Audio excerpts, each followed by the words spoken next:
الرحمن الرحیم۔ السلام علیکم ناظرین، پروگرام دین و دانش کے ساتھ منظور الحسن آپ کی خدمت میں حاضر ہے۔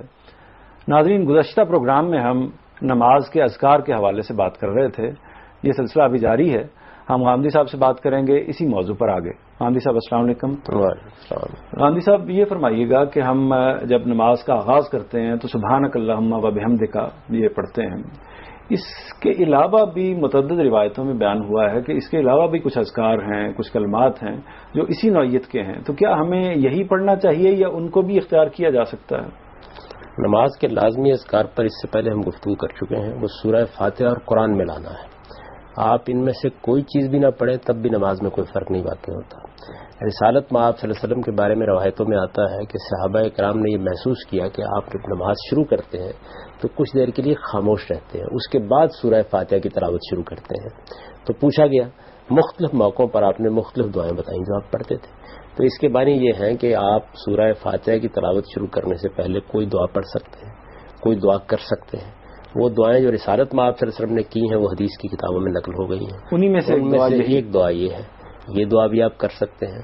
جو باقی دعائیں ہیں ان میں سے بھی کسی کا انتخاب کر سکتے ہیں، اپنے طور پر بھی کوئی دعا اللہ تعالیٰ سے کر سکتے ہیں۔ اللہ کی حمد، اللہ کی تسبیح، اللہ کے حضور میں مناجات کے کوئی کلمات سورہ فاتحہ کی تلاوت سے پہلے کہے جا سکتے ہیں۔ اسی طرح سے جس طرح دعائے قنوت ہے مثال کے طور پر، تو وہ رکوع کے موقع پر کہی جا سکتی ہے۔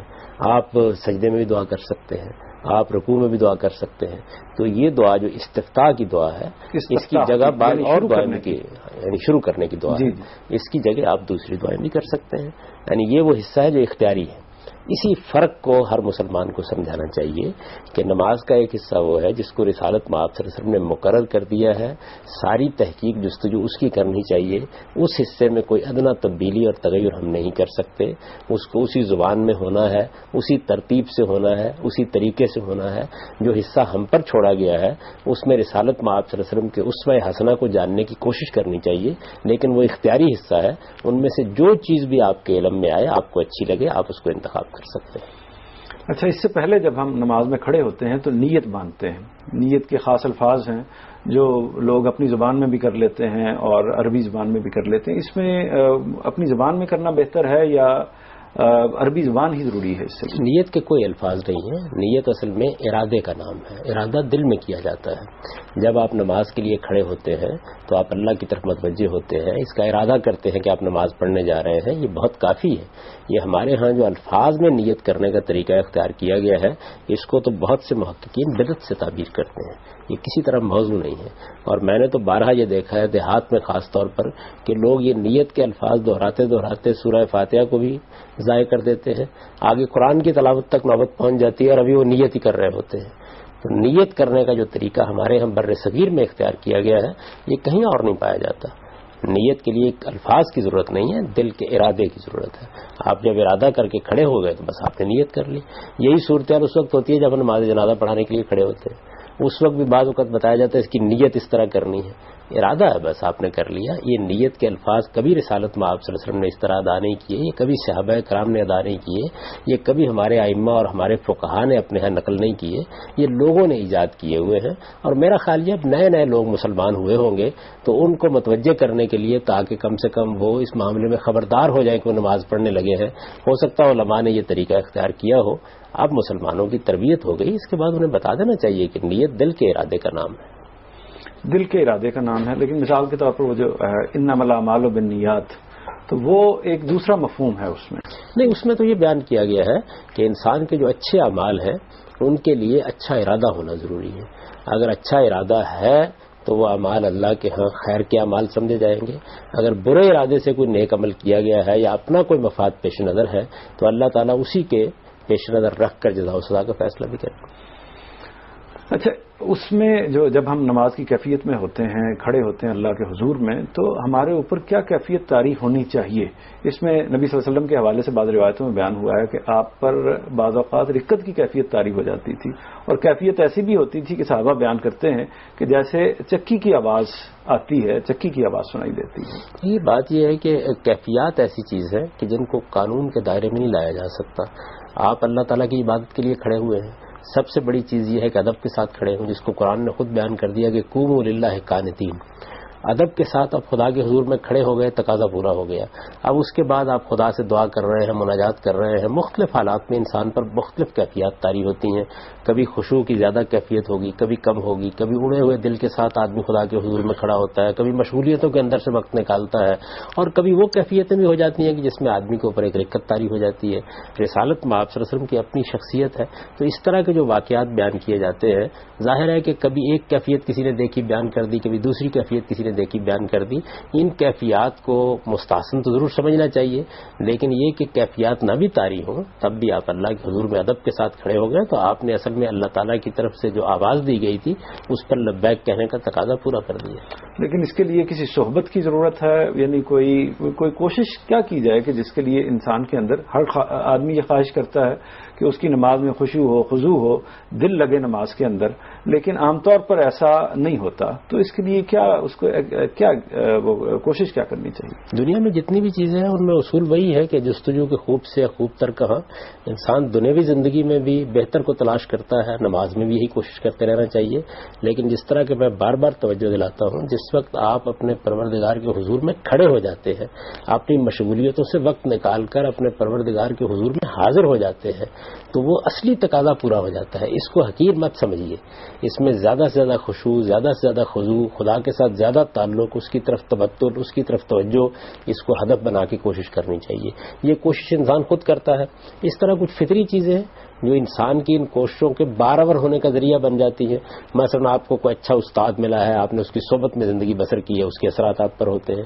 اسی طریقے سے آپ نے اچھی صحبت پائی ہے دوست احباب کی، اس کے اثرات ہوتے ہیں. آپ نے دیکھا ہوگا کہ ایسا ہوتا ہے کہ ہم کسی خاص مجلس میں ہوتے ہیں تو ہمارے احوال اور ہوتے ہیں، وہاں سے نکلتے ہیں تو ہمارے احوال اور ہوتے ہیں.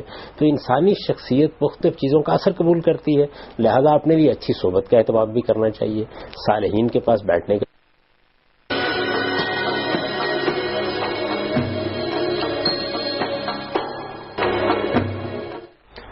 ویلکم بیک ناظرین. جاوید صاحب، ہم بات کر رہے تھے دعاؤں کے حوالے سے کہ کون کون سے مقام ہے دعاؤں کے جس میں دعائیں نماز کے اندر کرنی چاہیے. اس میں آپ نے فرمایا کہ قادے کی جو جگہ ہے وہاں بالخصوص دعا کے لیے مقرر کی گئی ہے یہ جگہ. تو اس میں ہم درود بھی پڑھتے ہیں. درود کی کیا حیثیت ہے نبی صلی اللہ علیہ وسلم کے حوالے سے پڑھتے ہیں؟ وہ رسالت مآب صلی اللہ علیہ وسلم کے لیے دعا ہے. رسالت مآب صلی اللہ علیہ وسلم کے لیے یہ دعا کرنے کی ہدایت ہم کو قرآن مجید میں کی گئی ہے. قرآن مجید نے منافقین کا ذکر کرتے ہوئے یہ کہا ہے کہ صالح اہل ایمان اپنے پیغمبر کے لیے رحمت بھیجنے کی دعائیں کرتے ہیں. یہ اللہ سے رحمت بھیجنے کی دعا ہے. درود کا لفظ تو ایک فارسی لفظ ہے، اور وہ چونکہ ہمارے ہاں اختیار کر لیا گیا ہے تو لوگ یہ خیال کرتے ہیں کہ یہ کوئی خاص طرح کی چیز ہے. دعا ہے. میں اپنے لیے فارسی کے معنی بھی دعا ہی کے ہیں، اسی مقصد کے لیے استعمال ہوتا ہے. تو دعا جو ہے رحمت کی دعا رسالت مآب صلی اللہ علیہ وسلم کے لیے کرنا، اس کا حکم ہم کو اللہ تعالیٰ نے قرآن مجید میں دیا ہے. یہ دعا ہم اپنے لیے بھی کرتے ہیں، ہم صالح مومنین کے لیے بھی کرتے ہیں، ہم رسالت مآب صلی اللہ علیہ وسلم کے لیے بھی کرتے ہیں. وہ ہمارے پیغمبر ہیں، ان کا ایک بہت بڑا احسان ہم پر ہے کہ انہوں نے ہمیں خدا کا دین پہنچایا ہے اور بڑی مشقتیں اٹھا کر اس دین کو محکم کیا ہے. اس کی ایک روایت قائم کر کے دنیا سے رخصت ہوئے ہیں. یہ کوئی معمولی کارنامہ نہیں ہے. تو ہم اپنے پیغمبر کے لیے اللہ تعالیٰ سے دعا کرتے ہیں کہ اللہ ان پر رحمت بھیجیں. یہ خدا سے دعا ہے. نہیں، لیکن ان کو تو ہماری کسی دعا کی احتیاج نہیں ہے. وہ تو ظاہر ہے کہ برتر ہیں اس طرح. نہ اللہ کو ہماری عبادت کی ضرورت ہے، نہ پیغمبر کو ہماری دعاؤں کی ضرورت ہے. یہ ہمارا اخلاص ہے. ہم اپنے آپ کو نفاق سے پاک کرنے کے لیے دعا کرتے ہیں. ہم پیغمبر کے ساتھ محبت کا اظہار کرتے ہیں. یہ ہمارے ازدیاد ایمان کا باعث بنتی ہے، ہمارے لیے ایمان میں افزونی کا باعث بنتی ہے. اس طرح کی جتنی چیزیں کہی جاتی ہیں، جہاں یہ سیاق و سباق جو قرآن کا ہے وہاں بھی یہی ہے کہ اگر یہ لوگ پیغمبر کے خلاف سازشیں کر رہے ہیں، ان کو اذیت پہنچانے کی کوشش کر رہے ہیں، تو اہل ایمان کو تو یہ چاہیے کہ وہ اپنی محبت کے اظہار کے لیے اللہ تعالیٰ سے ان کے لیے دعا کریں. تو دعا ہم اس مقصد کے لیے کرتے ہیں. ہم جب دوسروں کے لیے بھی دعا کرتے ہیں، باپ کے لیے کرتے ہیں، ماں کے لیے کرتے ہیں، وہ نافع ہوں گی یا نہیں ہوں گی یہ تو خدا کو فیصلہ کرنا ہوتا ہے. ہمارا کام یہ ہے کہ ہم اپنی محبت اور تعلق کے خاطر کے اظہار کے لیے دعا کریں. دعا ایک بہت بڑا تحفہ ہے جو ہم کسی کو دے سکتے ہیں. یعنی اللہ تعالیٰ کے حضور میں عرضداشت پیش کرنا. انسان کے سامنے اگر اللہ کی عنایت کی قدر و قیمت ہو تو پھر ظاہر ہے کہ اس سے بڑی کوئی چیز نہیں جو آپ پیش کر سکتے ہیں. تو یہ ہماری طرف سے گویا رسالت مآب صلی اللہ علیہ وسلم کی بارگاہ میں آپ کی خدمت میں ایک تحفہ ہے کہ ہم اللہ تعالیٰ سے آپ کے لیے رحمت کی دعا کر رہے ہیں. خود اللہ تعالیٰ کے حوالے سے بیان ہوا ہے قرآن مجید میں کہ اللہ تعالیٰ بھی سلام بھیجتے ہیں اور فرشتے بھی سلام بھیجتے ہیں. اس کی کیا تفسیر ہے؟ یعنی اللہ تعالیٰ سراپا عنایت ہے، سراسر التفات ہے، اپنے پیغمبر کے لیے سراسر محبت ہے، سراسر رحمت ہے. یہ عربی زبان کے اسالیب ہیں. ان میں جب فعل استعمال کیے جاتے ہیں تو وہ اپنی نسبت کے لحاظ سے اپنے معنی بدل لیتے ہیں. جب یہ کہا جائے گا کہ اللہ اور اس کے فرشتے پیغمبر کے اوپر صلوات بھیجتے ہیں تو اس کا مطلب یہ ہے کہ وہ سراسر رحمت ہے. اللہ تعالیٰ کے فرشتے اور اللہ تعالیٰ اپنے پیغمبر کے اوپر کرم فرماتے ہیں، رحم فرماتے ہیں، عنایت فرماتے ہیں، التفات فرماتے ہیں. یہ مطلب ہے. اور ہم سے جب یہ کہا جائے گا تو اس کا مطلب یہ ہوگا کہ آپ بھی رحمت کی اللہ تعالیٰ سے دعا کریں. قعدے میں اب دعا کا ذکر ہو رہا تھا، قعدے میں ہم اپنی زبان میں بھی دعا کر سکتے ہیں؟ جی بالکل کر سکتے ہیں. نماز کے جو لازمی اذکار ہیں ان کے لیے عربی زبان ضروری ہے، اور وہ میں نے اس سے پہلے بھی عرض کر دیا تھا، میں پھر دہرائے دیتا ہوں کہ سورہ فاتحہ آپ کو عربی میں پڑھنی ہے، کیونکہ قرآن مجید آپ پڑھ رہے ہیں. قرآن مجید عربی زبان میں ہے اور قرآن مجید کا ترجمہ اس کا قائم مقام نہیں ہو سکتا. قرآن کا جو حصہ آپ ملاتے ہیں وہ بھی ظاہر ہے کہ عربی میں پڑھا جائے گا، اس کا ترجمہ نہیں پڑھا جا سکتا. اللہ اکبر بھی آپ عربی میں کہیں گے، سمع اللہ لمن حمدہ بھی عربی میں کہیں گے، السلام علیکم ورحمۃ اللہ. یہ نماز کی وہ زبان ہے جو اس کو ایک بین اقوامی حقیقت بنا دیتی ہے. اس کے بعد جتنے اذکار ہیں ان کی کوئی زبان مقرر نہیں کی گئی. آپ چاہیں تو عربی میں کریں، آپ چاہیں تو کسی زبان میں کریں. اور اس میں لوگ رسالت میں آپ صلی اللہ علیہ وسلم جو اذکار عام طور پر کرتے تھے ان کا انتخاب کر لیتے ہیں. وہ ظاہر ہے کہ سب سے زیادہ پاکیزہ اذکار ہیں، ان کو اگر آپ اختیار کریں گے تو وہ عربی میں ہے، اور عربی میں ان کی اصل قدر و قیمت واضح ہوتی ہے. باقی اگر آپ اپنے طور پر کوئی دعا کرنا چاہیں تو کر سکتے ہیں. جی، آپ نے فرمایا کہ نماز کے لیے جو نماز میں دعا کے لیے جو اصل جگہ ہے وہ قعدہ ہے، یعنی تشہد میں جب ہم بیٹھتے ہیں. لیکن جو میں تو یہ محسوس کرتا ہوں، لوگ بھی یہ محسوس کرتے ہیں کہ دعا کی اصل جگہ تو نماز کے ختم ہونے کے بعد ہے، جب ہم ہاتھ اٹھاتے ہیں، اللہ کے حضور گڑگڑاتے ہیں. دعا کا مقام ہاتھ اٹھانے کی صورت میں ہمارے سامنے آتا ہے. نہیں، دیکھیے بات یہ ہے کہ یہ تو ہمارے ہاں لوگوں نے اختیار کر لیا. رسالت پاک صلی اللہ علیہ وسلم کے زمانے میں یہ طریقہ نہیں تھا. اللہ تعالیٰ کے پیغمبر نے جو نماز ہمارے لیے مقرر کی ہے وہ اصلاً دعا ہی ہے. نماز کا اصل مفہوم بھی دعا ہے. تو نماز تو سراسر دعا ہے. یہ سورہ فاتحہ کیا ہے؟ دعا ہے.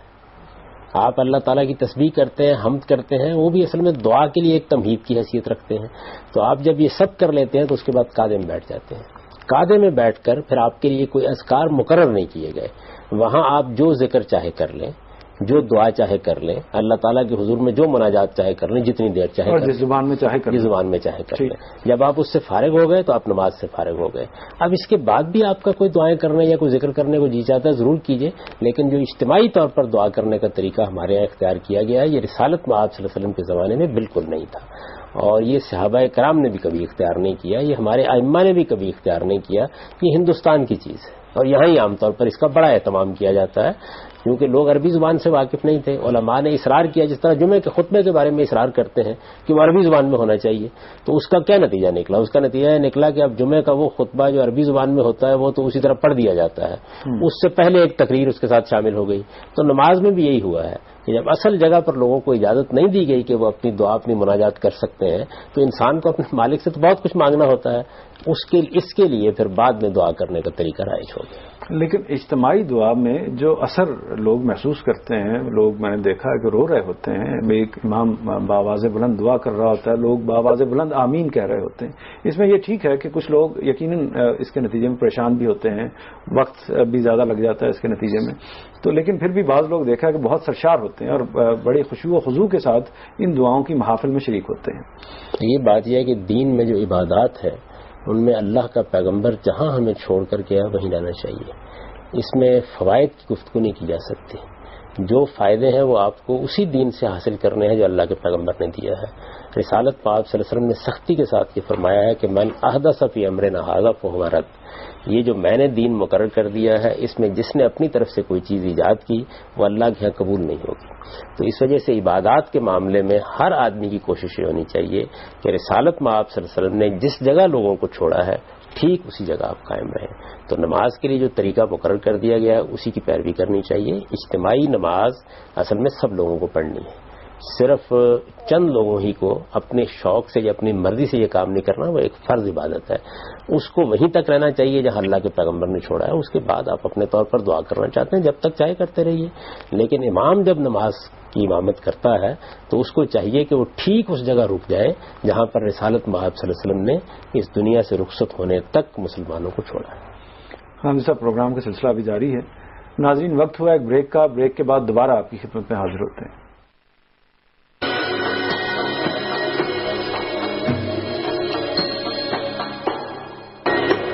پروگرام میں خوش آمدید ناظرین. خاندی صاحب بات کو تھوڑا سا آگے بڑھاتے ہیں. نماز جو جماعت سے پڑھی جاتی ہے، انفرادی لوگ بھی نماز پڑھتے ہیں، جماعت کے ساتھ بھی نماز پڑھتے ہیں. جماعت کی نماز کی کیا فضیلت ہے؟ اس کی حیثیت نفل نماز کی ہے یا فرض نماز کی ہے؟ یعنی جماعت کی حیثیت سے نماز پڑھنا انسانوں پر، مسلمانوں پر فرض کیا گیا ہے یا نفل چھوڑا گیا ہے؟ نہایت پسندیدہ ہے، بڑی فضیلت کی چیز ہے. رسالت میں آپ صلی اللہ علیہ وسلم نے جماعت کی نماز کی 27 گنا فضیلت بیان کی ہے، بڑی اس کی ترغیب دی ہے. ظاہر مسلمان مسجدیں قائم کرتے ہیں، وہاں امام کا تقرر کرتے ہیں، یہ اللہ کی عبادت کے گھر ہیں، ان کو آباد ہونا چاہیے، اور کسی عذر کے بغیر مسلمان کو نہیں چاہیے کہ وہ جماعت کی نماز کو چھوڑے. اہتمام کے ساتھ مسجد میں جانا چاہیے تاکہ اللہ کا ذکر بلند ہو. یہ وہ جگہ ہیں کہ جو پورے محلے کے اندر خدا کی یاد کو بلند کرتی ہیں، ان سے اذان کی آواز بلند ہوتی ہے. اس میں یہ کہا جاتا ہے کہ آپ فلاح کی طرف آئیے، آپ نماز کی طرف آئیے، تو جانا چاہیے. تاہم اس کو لازم یا فرض نہیں کیا گیا، اور اسی میں لوگوں کی سہولت ہے. نماز جب آپ پڑھ لیتے ہیں، آپ نے گھر میں پڑھ لی، آپ نے چند لوگوں میں پڑھ لی، نماز ادا ہو گئی. لیکن اس کی بہترین صورت یہی ہے کہ آپ مسجد میں جا کے نماز پڑھیں. رسالت میں آپ صلی اللہ علیہ وسلم کے زمانے میں تو بعض حالتوں میں اس کو لازم کر دیا گیا تھا، کیونکہ رسالت میں آپ صلی اللہ علیہ وسلم نماز پڑھانے کے لیے کھڑے، پیغمبر کی طرف سے اذان دی گئی ہے، تو اس وجہ سے تو نفاق بن جاتا تھا کہ آدمی وہاں نہ جائے. منافقین کو اور اہل ایمان کو الگ کرنے کے لیے بھی بعض موقعوں کے اوپر سختی کے ساتھ یہ کہا گیا کہ آپ وہاں آئیں. یہ غالباً وہی موقع ہے کہ جب نبی صلی اللہ علیہ وسلم نے فرمایا کہ یعنی میں جو لوگ گھروں میں بیٹھے ہوئے ہیں اور جماعت کی نماز کے لیے نہیں آ رہے، تو جی چاہتا ہے کہ ان کے گھروں کو جا کر آگ لگا دوں. یہ زمانے میں قرآن مجید کی روشنی سے معلوم ہوتا ہے کہ اس زمانے کی بات ہے جب منافقین کی تطہیر کی جا رہی تھی، تو وہ عام طور پر نماز میں یا جماعت میں آ کر نماز پڑھنے سے گریز کرتے تھے.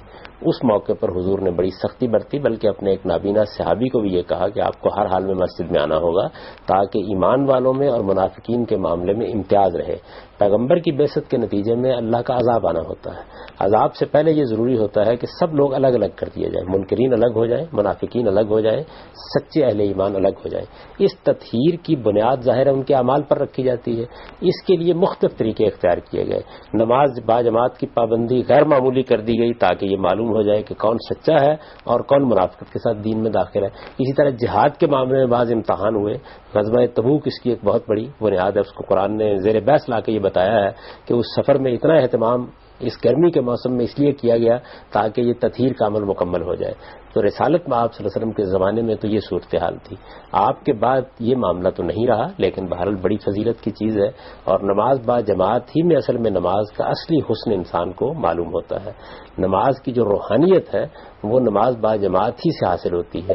مسجد کا ماحول بھی انسان کے اوپر اثر انداز ہوتا ہے. پھر وہ محلے میں نکل کے جاتا ہے تو معلوم ہوتا ہے گویا سب کے سب مل کر اپنے مالک کے حضور میں حاضری کے لیے جا رہے ہیں. تو اس کی اہمیت کو ہر وقت محسوس بھی کرنا چاہیے اور کوشش کرنی چاہیے کہ اس میں کوتاہی نہ ہو. اچھا، بعض اہل علم جو استدلال کرتے ہیں ورکعوا مع الراکعین سے کہ رکوع کرو رکوع کرنے والوں کے ساتھ، تو یہ ساتھ سے جماعت کا مفہوم اخذ کیا جاتا ہے.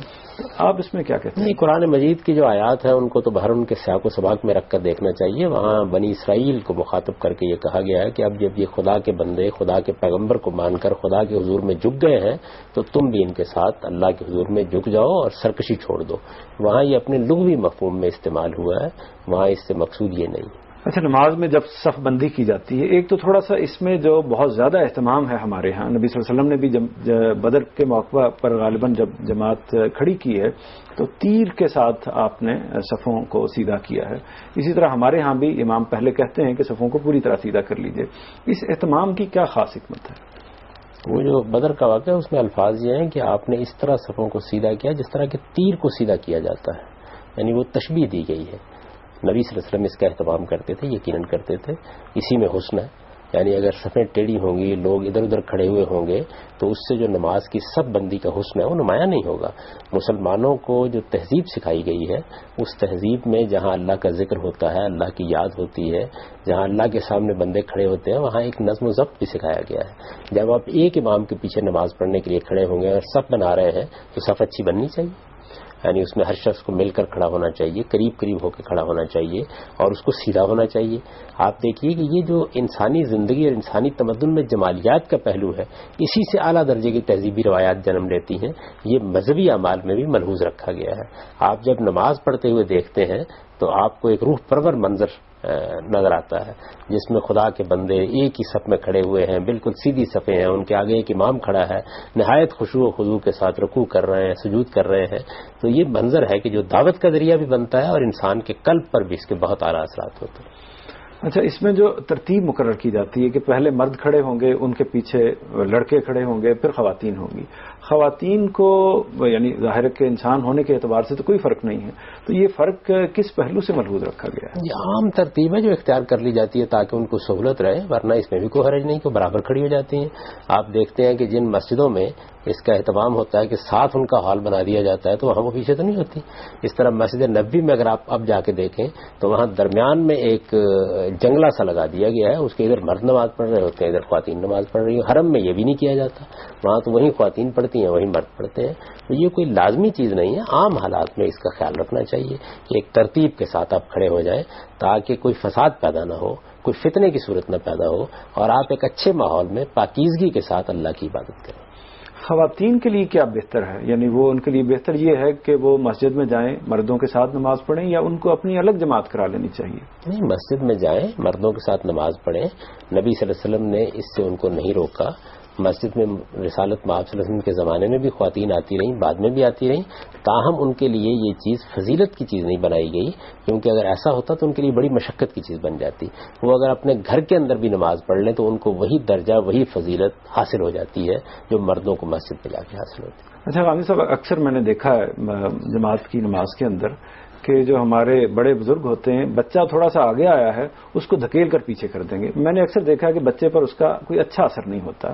تو یہ اس زمن میں جب بات کی جاتی ہے تو کہتے ہیں کہ روایتوں میں اسی طرح کی بات بیان ہوئی ہے، تو کیا یہی رویہ شائستہ رویہ؟ روایتوں میں ایسی کوئی بات بیان نہیں ہوئی. روایتوں میں جو بات بیان ہوئی ہے وہ یہ ہے کہ سب بندی سے پہلے ایک ترتیب قائم کر لی جاتی تھی، یعنی یہ ایک بالکل الگ چیز ہے. اب کوئی بچہ اگر آگے ہے، فرض کیجئے اپنے والد کے ساتھ کھڑے ہونے لگا ہے یا اس طرح کی کوئی صورتحال ہے، تو اس کو دھکیل کر پیچھے کرنا یہ تو بچے کے دل میں دین کے معاملے میں نفرت پیدا کر دینا ہے. ہمارے ہاں بہت سے لوگ ایسے ہیں کہ جو آداب میں اور اس طرح کے معاملات میں فرق نہیں کرتے، جو لازم یا فرض کیے جاتے ہیں. تو آداب کی چیزیں جو ہے ان کا لحاظ رکھا جاتا ہے، لیکن عام حالات ہی میں لحاظ رکھا جاتا ہے. جب بچے آگے آ گئے ہیں یا فرض کر لیجئے ایک بڑے ہجوم کا موقع ہے جس میں کوئی والد اپنے بچے کو ساتھ لے کے آیا ہے، اگر بچہ سمجھدار ہے، نماز ٹھیک طریقے سے پڑھ رہا ہے، جہاں بھی کھڑا ہو کے پڑھ لے گا، کوئی معنی نہیں ہے. ایسی چیزیں بعض اوقات بچوں پر بڑا برا اثر ڈالتی ہیں. درست فرمایا آپ نے. اس لیے اس کا لحاظ رکھنا چاہیے کہ بچوں کو مسجد میں اگر وہ آئے ہیں تو شفقت ملے، محبت ملے، ان کے اندر ترغیب پیدا ہو کہ وہ مسجد میں آئیں، نہ کہ وہ مسجد کے ماحول سے بھاگنا شروع کر دیں. حامد صاحب، آپ کا بہت شکریہ. کل انشاءاللہ اس سلسلے کو دوبارہ شروع کریں گے. ناظرین، پروگرام کا وقت اب ختم ہو رہا ہے، اجازت دیجیے. خدا حافظ.